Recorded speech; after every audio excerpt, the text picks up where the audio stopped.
warahmatullahi wabarakatuh. Perkenalkan, nama saya Nelisa Munofatra dari Program Studi Pendidikan Matematika semester 3. Di video kali ini, saya akan mempresentasikan tentang rencana pelaksanaan pembelajaran atau RPP untuk memenuhi tugas kurikulum dan perencanaan pembelajaran. Nah, di rencana pelaksanaan pembelajaran atau RPP ini meliputi identitas sekolah, mata pelajaran, kelas atau semester, materi pokok, dan alokasi waktu. Tak hanya itu, terdapat juga kompetensi inti atau KI. Nah, KI yang digunakan pada RPP ini, dia menggunakan KI 3 dan KI 4, di mana KI 3 itu merupakan pengetahuan dan KI 4 itu merupakan keterampilan. Selanjutnya, ada kompetensi dasar dan indikator. Nah, bisa teman-teman perhatikan. Setelah itu, masuk pada tujuan pembelajaran, di mana tujuan pembelajaran ini peserta didik dapat mendeskripsikan jarak dalam ruang, dan selain itu juga peserta didik dapat menentukan jarak dalam ruang dengan rasa ingin tahu, tanggung jawab, disiplin selama proses pembelajaran, bersikap jujur, santun, percaya diri, dan pantang menyerah, serta memiliki sikap responsif atau berpikir kritis dan proaktif, serta mampu berkomunikasi dan bekerja sama dengan baik. Nah, selanjutnya yaitu materi pembelajaran, di mana materi pembelajaran ini tentang jarak dalam ruang dimensi 3. Setelah itu selanjutnya pendekatan metode dan model pembelajaran, di mana pendekatannya ini yang digunakan adalah pendekatan saintifik. Metode yang digunakan yaitu mind mapping dan teknik ATM atau amati, tiru, dan modifikasi, terus diskusi kelompok, tanya jawab, dan penugasan. Model yang digunakan yaitu model discovery learning. Selanjutnya yaitu media atau alat dan sumber belajar.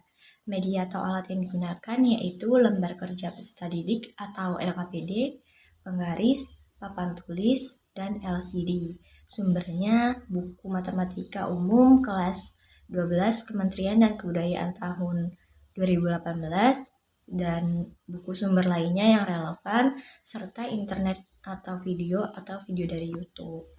Nah, masuk ke langkah-langkah pembelajaran, di mana langkah-langkah pembelajaran ini terdapat 3, yaitu kegiatan pendahuluan, kegiatan inti, dan kegiatan penutup. Di mana kegiatan pendahuluan ini memerlukan alokasi waktu 15 menit, dan kegiatan intinya memerlukan waktu 150 menit. Di mana di kegiatan inti ini, dia memiliki mencakup sintak model pembelajaran dan kegiatan pembelajaran.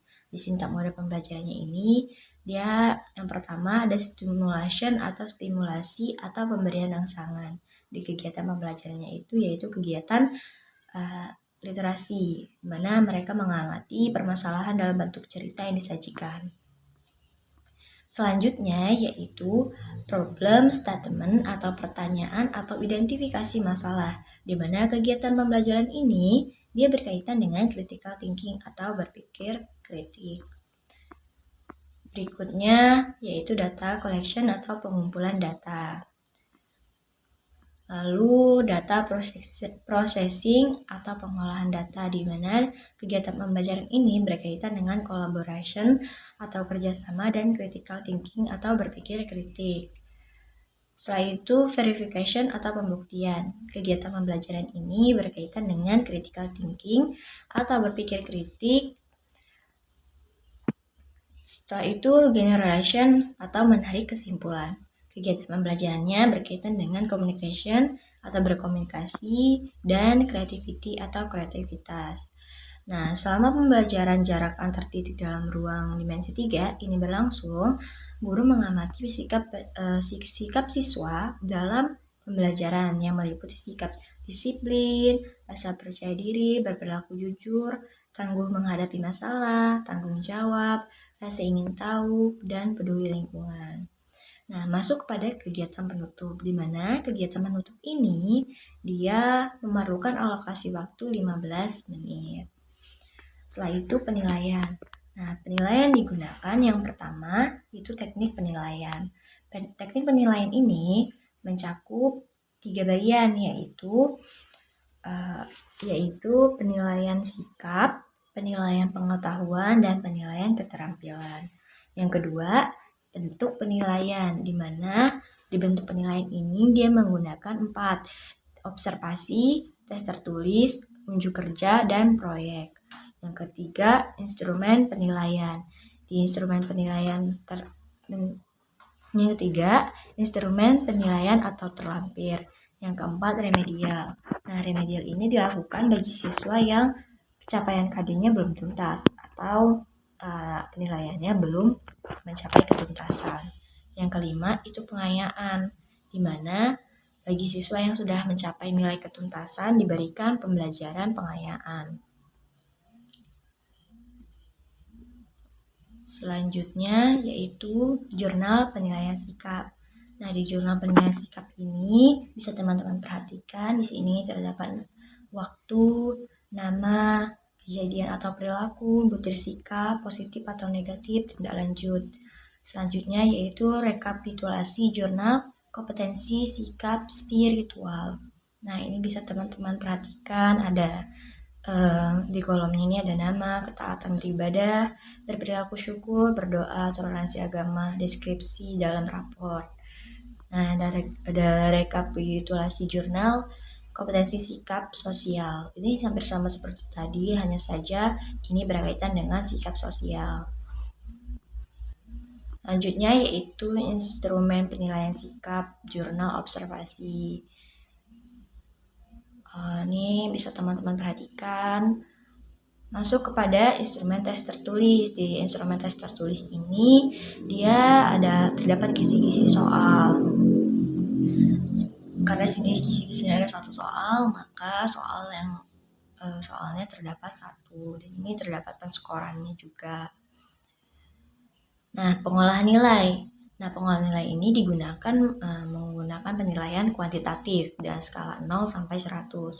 Dimana kalau misalnya siswa mendapatkan nilai 90 sampai 100 itu dia mendapatkan predikat A.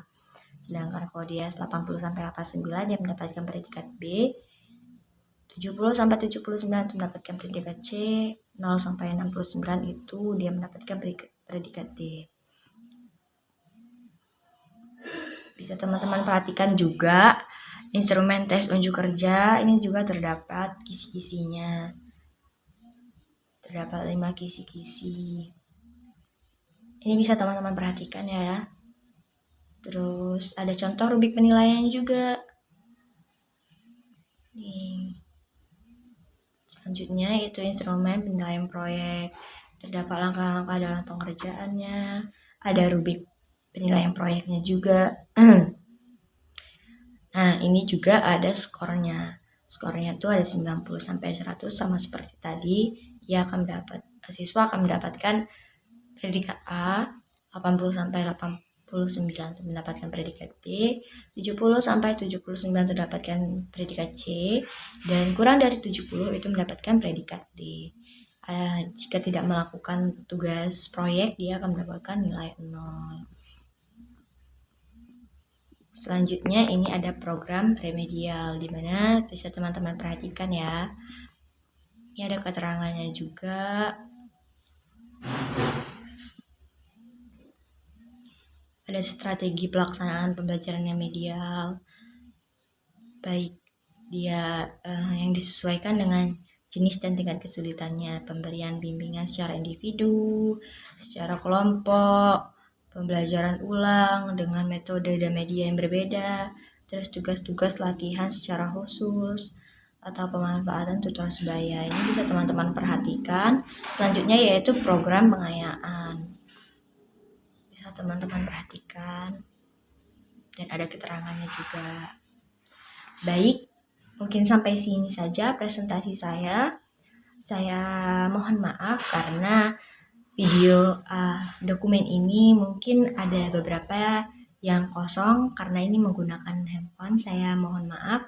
Saya akhiri. Billahi fisabilillah. Wassalamualaikum warahmatullahi wabarakatuh.